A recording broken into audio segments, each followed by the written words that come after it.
Decades back, in late 1972, South Vietnam and the United States were winning the Vietnam War decisively by every conceivable measure. That's not just my view. That was the view of our enemy, the North Vietnamese government officials.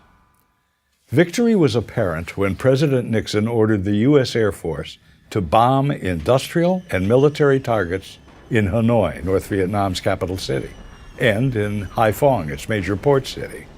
And we would stop the bombing if the North Vietnamese would attend the Paris peace talks that they had left earlier.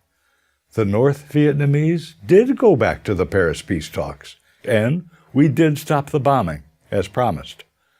On January the 23rd of 1973, President Nixon gave a speech to the nation on primetime television, announcing that the Paris Peace Accords had been initialed by the United States, South Vietnam, North Vietnam, the Viet Cong, and the accords would be signed on the 27th.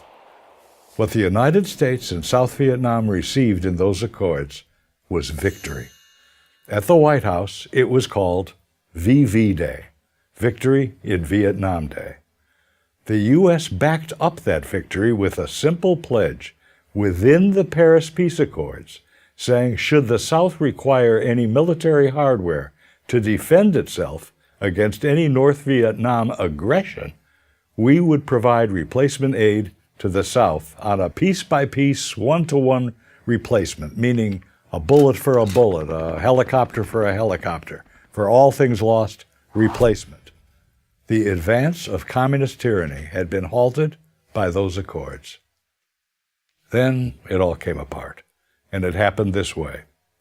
In August of the following year, 1974, President Nixon resigned his office as a result of what became known as Watergate. 3 months after his resignation came the November congressional elections, and within them the Democrats won a landslide victory for the new Congress. And many of the members used their new majority to defund the military aid that the United States had promised, peace for peace, breaking the commitment that we made to the South Vietnamese in Paris to provide whatever military hardware the South Vietnamese needed in case of aggression from the North. Put simply and accurately, a majority of Democrats of the 94th Congress did not keep the word of the United States. On April the 10th of 1975, President Gerald Ford appealed directly to those members of the Congress in an evening joint session televised to the nation. In that speech, he literally begged the Congress to keep the word of the United States. But as President Ford delivered his speech, many of the members of the Congress walked out of the chamber. Many of them had an investment in America's failure in Vietnam.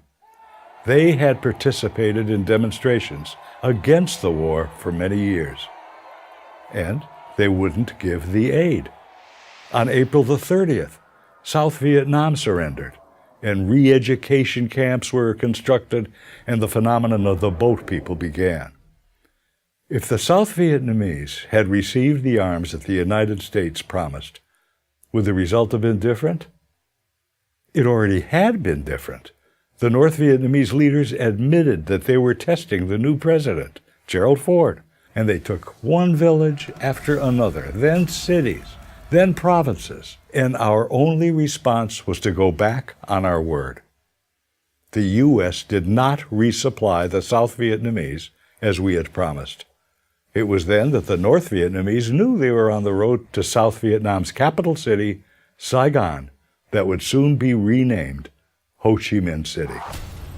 Former Arkansas Senator William Fulbright, who had been the chairman of the Senate Foreign Relations Committee, made a public statement about the surrender of South Vietnam. He said this, "I am no more distressed than I would be about Arkansas losing a football game to Texas."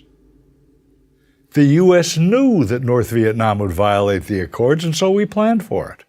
What we did not know was that our own Congress would violate the accords, and violate them, of all things, on behalf of the North Vietnamese. That's what happened. I'm Bruce Hershenson.